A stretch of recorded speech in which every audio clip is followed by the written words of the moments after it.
pag sinabing dialysis patient, sa isip ko po noon is parang end of life ko na po siya.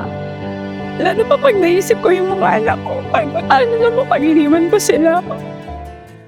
Ako po si Doris, 39 years old, taga Lipa City, Batangas. Year 2021 po, na-diagnose po ako ng CKD stage 5. Nung way back po, dati po nakaramdam po ako ng paghihilo, pagsusuka, tsaka pag sobrang sakit po ng tagiliran sa likod po banda. Then, di ko po yun pinansin, parang natural lang, parang dinedma ko lang po yung nararamdaman ko na yon. Then sa work po, nagtatrabaho po ako noon, nagkaroon po kami ng ATM. Then na-detect po doon na sobrang taas po ng creatinine ko. Pumunta na po ako sa CMC para po magpa-check up. Then inulit po yung laboratory ko, nakita pa rin po doon na sobrang taas pa rin po ng creatinine ko. Tapos po, sabi po sa akin ng doktor ko na kailangan ko daw pong i-dialysis for emergency na daw po yun. Kasi sobrang taas na nga daw po. Then sa akin naman po, dahil po pag sinabing dialysis patient, sa isip ko po noon is parang end of life ko na po siya. So parang hindi ko pa po tanggap na mangyari po yun. And then, tapos po, mga panahon na yun, ako, napapaya po ako pag ganun sinasabi sa akin ng doktor. Hindi ko, isama mo kasi ninyo pa yung asawa at anak ko. Pag pinag-uusapan mo kasi yung buhay, sobrang ano po, lalo pa pag naisip ko yung mga anak ko, paano naman pag-iniwan ko sila, parang window yun. Sabi po sa akin ng doktor niyo, sa nephrologist, huwag daw po ako mamala ng mag-asa.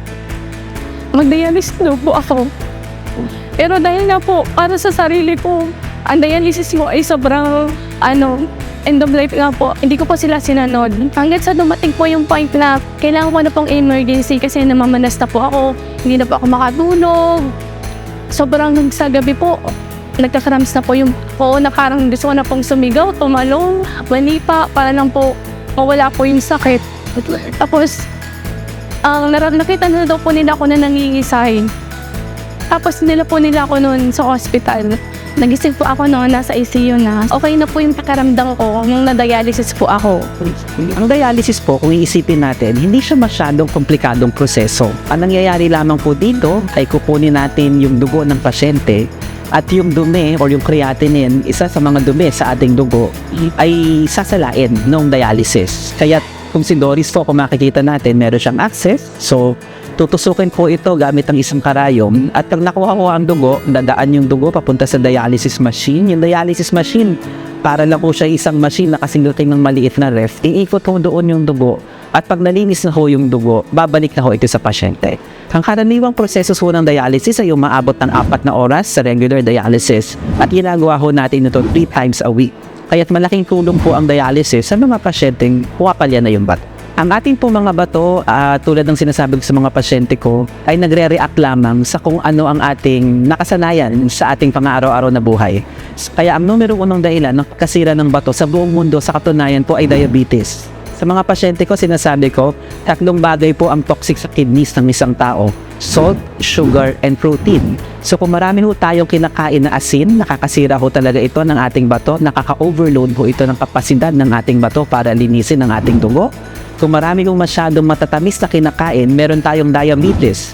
Kung kailangan na ho natin ng gamot para mapababa ang sugar at hindi natin ito ginagawa, sa pagtagal ho ng panahon, nagiging dahilan ito ng pagkasira ng bato.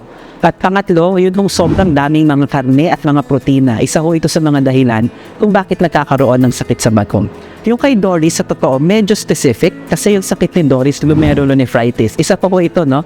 Mga sakit ho ito na kalimitang namamana kung saan ang mga bata, kapag pinanganak, ay mayroon talaga mas mahihinang bato. At makikita lamang po ito pagdating ng pagdadalaga or early adulthood. Sa ganitong mga pagkakataon po, makikita na natin yung mga senyales ng pagpalya ng kidney. Kaya kung gusto po natin ng prevention, gusto po natin maiwasan yung ating mga sakit sa bato, dapat po talaga una, healthy lifestyle, iwasan yung masyadong maalat, masyadong asukal or matatamis, sobrang protina sa ating katawan. Ingatan mo natin yung mga supplements dahil may mga pag-aaral din ho na ito ay maaaring magpabilis sa pagkasira ng bato.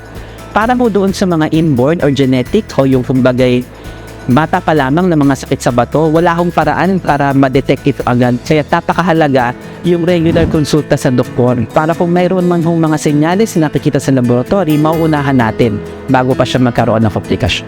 Ang karaniwang mga simptomas po ng kidney disease o sakit sa bato ay mga pamamanas, hirap sa pag-ihi. Minsan po nagkakaroon ng pagbabago sa character ng ihi. Pwede hong mabula ang pag-ihi, pwedeng magbago ang kulay ng pag-ihi, pwedeng magkaroon ng dugo sa pag-ihi. Depende rin ho sa mga sakit na kasama ng sakit sa bato. Minsan ho may mga pasyenteng mabilis hapuin, mabilis hingalin, minsan nagsisikip ang dibdib. Pamumutla, isa rin ho itong simptomas, lalo na kung ang kidney disease ay advanced stage na. Sa pagganito ho ang inyong mga nararamdaman, wag na pong mag-atubili, pumunta po agad sa Calamba Medical Center. Ang ating pong ospital ay kumpleto sa mga espesyalista sa bato. Nandito po ang inyong mga nephrologists. At kung sakali man ho na kailangan na talaga ng renal replacement therapy, narito rin ho ang ating dialysis center para kayo po ay bigyang serbisyo. Marerecommend ko po ang CMC dahil sa maayos po na pakitungo sa aming mga pasyente. Nagiging family ko na po sila dito, lalo na po sa dialysis kidney center ng CMC. Sa may mga nararamdaman po at sa mga katulad ko may kidney problem, huwag po kayong matakot at huwag po kayong matubiling pumunta sa doktor para ipa-check po kayo.